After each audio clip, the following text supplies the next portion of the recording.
Hello plant community, thanks for tuning in to this channel. My name is Pam, and today you guys I'm going to be sharing with you the love of dark colors across with my love of Hoya. So stay tuned, you don't want to miss this one.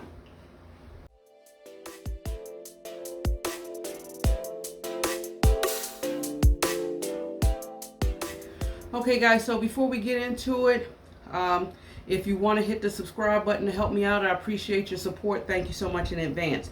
Now, if y'all know me, outside of me being a Hoya head, one of the things that I said that I like about certain Hoyas, as far as the genetics of the Hoya, would be the darkness of the leaf. I have like a Hoya Crimson Princess or Crimson Queen that is a beautiful grower. It blooms prolifically for me, but one of the things that I had made a mention earlier on in my plant journey is that I wish I had a darker leaf variety one, because I feel like when it's a darker leaf with that beautiful creaminess, it really helps that variegation pop to me. So I'm sharing with you a couple of Hoyas that are just dark in color that I really appreciate just the look. Now y'all already know how I feel about the red backs. I'm a sucker for that beautiful subtle variegation along with some silverness sprinkled here and there. But these babies right here, I am paying homage to specifically just for the green foliage. And yeah, so let's just jump right into it in no particular order. This right here, you guys, is my Hoya Dicky Eey or Dicky Eey. If y'all remember when I actually got this Hoya, it was way larger than this, but for some reason I don't know if it's a little bit more trickier for me to grow, so I had to wind up make some changes. I cut it up and propagated what I was able to save of the plant. And I actually have this one along with another small portion that I was able to save, and I have it growing pretty much in this small 3-inch planter, and she's been doing well. She's been staying alive, haven't been giving me any growth, which is understandable because I think the plant main focus is trying to reestablish her roots, and I'm not mad at it. I tugged at it and it feels like there is some roots going on, so it's a win-win. But I do love her not only for the structure of the leaf, but I am really a sucker for that dark color that she is giving along with that ribbing. And she does have a slight subtle of a gray splash here and there, but if she wasn't to get any more splashier than this, I really do admire the foliage on this one. Another plant that I want to share is my Hoya Multiflora, you guys, the regular one. I have this sitting in my dining room on one of my cabinet shelves, and I think it's right beside a lighter color plant, and I just really admire her. I mean, look, you guys, like, she really stands out. And of course we love the shape of the Multiflora for the fact that it does look like a fishtail. Very unique structure plant, but that foliage, you guys, I just really love that dark green, the shape. And I mean, it has the little bit of x-ray venation in the back. I'm not sure if the camera's picking it up, but y'all know what I'm talking about if you have one of these in your collection. Very beautiful plant. Glad I have her in my collection. Another one is what probably you guys or most of us would consider we purchase mainly for the blooms, because it's a special type of bloom. It's a different type of a cluster of a bloom, and this would be the Hoya Multiflora, the shooting star. Now, I have had the privilege of having this plant bloom, but one of the things that I have been having that's been continuously going on is that it'll start out with you see that peduncle right there? It will start out being kind of full, but slowly but surely as the bloom starts to mature, most of them will blast off, and I will be blessed to see maybe one, possibly the most I've seen is 3 blooms at a time. I really would love to be able to experience the full bloom so that I can actually see that experience. But outside of that, you guys, I know a lot of you brought this plant for the blooms, but really I am loving the foliage as well. It's a very beautiful foliage. It's one of those thinner leaf Hoyas, but when you give it a well watering, I noticed that the leaves do kind of thicken up and get a little bit stiff. I love the veination, the way that it's going. And this seems like that type of Hoya that you could do either way and still be pleasantly pleased by the aesthetic. So you could have it trailing up on a trellis, and I think you can actually have it draped over, because the leaf is in itself is more like, I don't know, I think of like a money tree type of thing right here, but I really love it, and I just think that it really does. I keep using her because she's one of the lighter plants that I have in my peripheral from what you guys can see, so I can give y'all some kind of comparison. But y'all see that is absolutely beautiful and stunning. My next plant here, not only is it providing me with color, but it's also providing me with that sensory feeling. Is enhancing my senses of touch, and that would be the Hoya Tome. This is the, I believe it's the white flower one, you guys. It's such a beautiful, unique, odd plant, for the simple fact that not only is the leaves beautifully dark, as you can see, and it has that light green backing with the dark veination, which is very beautiful, but the entire plant itself is a fuzzy bonanza, if you will. The stem itself is actually fuzzy. I'm not even sure if you'll be able to see it looking on camera. The entire plant, the underside of the leaf, the whole leaf is very fuzzy to the touch, and I really love it. It's like extremely different from any plant as far as a Hoya. The feel of it does remind me of a Peperomia incana as far as that fuzzy feel, but it's very firm and sturdy. So you have a texture of cardboard, but yet a soft fuzzy one, which brings the very uniqueness. I love the beautiful darkness, as well as the slight subtle variegation, but it doesn't have to be variegated for me to actually love this plant. And she's been growing pretty good. When I brought this specimen, she did not have a lot of leaves at all, and she's really been taking off in here this growing season by pushing out these vines here and there, and I couldn't be any more happier. I just can't wait for her to really get full, and really a lush trailing specimen of this plant with just chef kiss, in my personal opinion. Okay, my next one, you guys, you should know, I could not do this video without adding her to the collection, because she's been one of my wish lists that I've been blessed enough to get and actually have in my collection.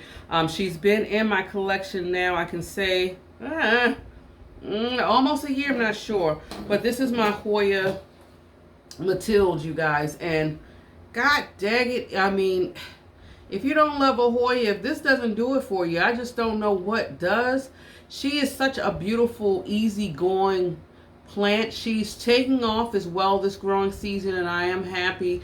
I'm leaving this baby inside. Y'all know I had like a horror story last year with the other RIP Matilde that I had. I was in a rush, being impatient Pam that I know I can be. I put her outside and she didn't fare well, and so I lost that plant, and I was able to come across another size at a very decent price. I believe I got this one. This is another one of the Hoyas, you guys, that I got from the plant farm. When I got it, it was at a steal of a price. A deal. Honestly, I think, was it under 30 bucks or something? I can't remember, but when I brought it last year at that time, it was very hard for me to find a Matilde, even in a 4-inch pot with a reasonable price marking to it. So yeah, so if y'all are looking for a Matilde, check out the plant farm. Click on my link. If you do participate and buy anything off of that link, it does help me out in the channel. So thank you again very much in advance. But I really do love the structure, the shape of the leaf. The back is a different shade, which I think I love the most about it. The darkness and then the light backs, you know. So, you know, I'm sucker for the dark black backs. But this plant is so round and like a succulent leaf. You know, I love those small round leaves, such as like with the Peperomia Hope. But it's just trailing nicely, and I mean, when you look at the plant, you gotta look at it and say to yourself, wow. So I really can't wait for her to actually grow long vines. I just think that she will be very spectacular. She is a beautiful plant.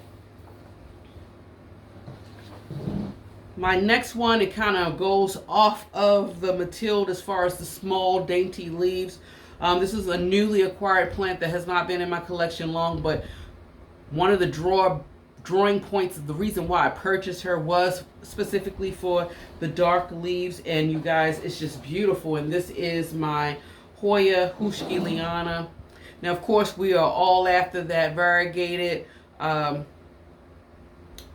variegated hushi, which I do have in my collection. Very beautiful specimen.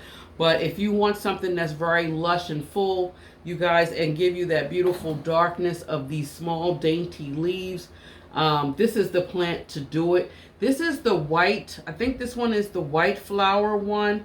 I have not had a chance for the blooms to actually emerge. However, peduncles have formed on this plant, and I've actually had situations where it will give me the beginning stages of the blooms and just not have manifested into actually opening up. Let me see if I can show you.